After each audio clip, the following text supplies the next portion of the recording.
Flooding is a major concern this summer as we have high waters approaching the state in different places and also coming out of their banks like we have here in the North Platte River here in North Platte at Cody Park.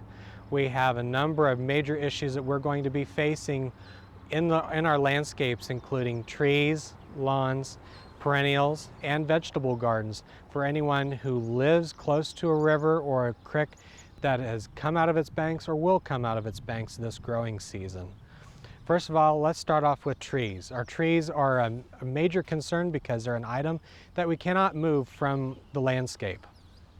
Older trees that have been established and may be in declining health, or young trees are especially at risk. The longer a tree is submerged in water, and even when they're submerged over their canopy, the life of the tree is definitely in danger.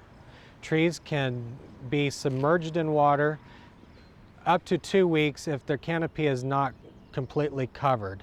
That depends on the species though. Some species are more resistant to water damage than others. The main thing to remember is that oxygen is cut off from the tree root system when the water is covering it. So that is a major concern to face.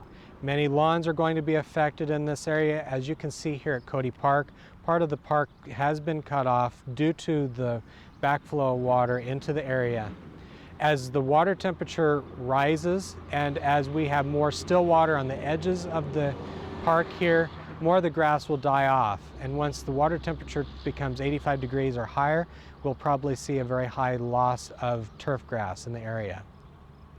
Biggest thing to remember about turf is that Kentucky bluegrass and tall fescue are going to be moderately tolerant to water damage, whereas buffalo grass and zoysia are going to be more resistant. The main factors are going to be the length of time the water has submerged the grass and how dormant the lawn is. As most of our lawn is going to be actively growing this year, we're going to have more problems with die-off. Ornamentals are another concern.